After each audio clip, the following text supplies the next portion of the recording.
ఆంధ్రప్రదేశ్ రాష్ట్రంలోని లక్షలాది మంది ప్రభుత్వ ఉద్యోగులు, ఉపాధ్యాయులు మరియు పెన్షనర్లు ఎంతో కాలంగా ఆశగా ఎదురుచూస్తున్న 12వ వేతన సవరణ కమిషన్ మరియు మధ్యంతర వృత్తి ప్రకటన దిశగా రాష్ట్ర ప్రభుత్వంలో ఎట్టకేలకు సానుకూల కదలిక మొదలైంది. గత కొంతకాలంగా పెండింగ్‌లో ఉన్న ఆర్థికపరమైన మరియు పరిపాలనపరమైన సమస్యలను పరిష్కరించేందుకు ప్రభుత్వం త్వరలోనే ఉన్నత స్థాయి గ్రూప్ ఆఫ్ మినిస్టర్స్‌ను ఏర్పాటు చేయబోతుంది. సాధారణంగా మంత్రుల బృందం అనేది కీలక నిర్ణయాలు తీసుకునే ముందు అన్ని కోణాలను పరిశీలించి ముఖ్యమంత్రికి నివేదిక సమర్పిస్తుంది కాబట్టి, ఈ జీవోఎం ఏర్పాటు అనేది ఉద్యోగుల పక్షాన ఒక శుభపరిణామంగా చెప్పవచ్చు.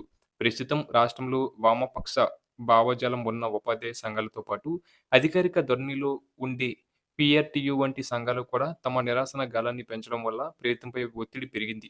అన్ని వర్గాల సంఘాలు ఏకతాటిపైకి వచ్చి ఉద్యమ తీవ్రతను పెంచడంతో ప్రభుత్వం ఉద్యోగుల నుండి వస్తున్న క్షేత్రస్థాయి ఫీడ్‌బ్యాక్‌ను సీరియస్‌గా పరిగణలోకి తీసుకుంది.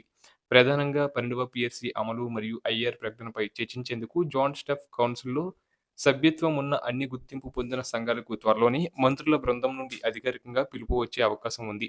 ఈ చర్చలలో కేవలం కొత్త పీఆర్సీ గురించే కాకుండా గత 11వ పీఆర్సీకి సంబంధించిన ఎర్రర్స్ మరియు పెండింగ్‌లో ఉన్న సరెండర్ లీవ్స్ చెల్లింపుల గురించి కూడా ఒక స్పష్టమైన కాలక్రమ పట్టికను ఖరారు చేసే అవకాశం కనిపిస్తుంది. గతంలో కూటమి ప్రభుత్వం అధికారంలోకి వచ్చే ముందు ఇచ్చిన హామీ ప్రకారం పాత 11వ పీఆర్సీ బకాయిలన్నీ పూర్తిగా చెల్లించిన తర్వాతే 12వ పీఆర్సీ కమిషన్‌ను వేయాలని నిర్ణయించుకుంది. దీనివల్ల ఉద్యోగులకు రావాల్సిన పాత సొమ్ము చేతికి అందడమే కాకుండా కొత్త వేతన సవరణకు మార్గం సుగమం అవుతుంది. ఒకవేళ 11వ పీఆర్సీ బకాయిలు చెల్లింపుపై ప్రభుత్వం ఒక నిర్దిష్టమైన తేదీని ప్రకటిస్తే వెంటనే 12వ పీఆర్సీ కమిటీ తన పనిని ప్రారంభించే అవకాశం ఉంది.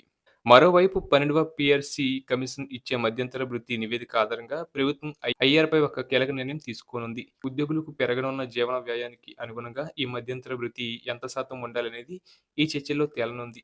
ఇటీవలి కాలంలో గౌరవ హైకోర్టు ఇచ్చిన వివిధ తీర్పుల నేపథ్యంలో ప్రభుత్వం పెండింగ్‌లో ఉన్న పీఎఫ్, మెడికల్ బిల్లులు, జీఐఎస్ మరియు గ్రాట్యుటీ వంటి చెల్లింపులను వేగవంతం చేయడంతో ఉద్యోగుల్లో ప్రభుత్వంపై కొంత సానుకూల ధోరణి కనిపిస్తుంది.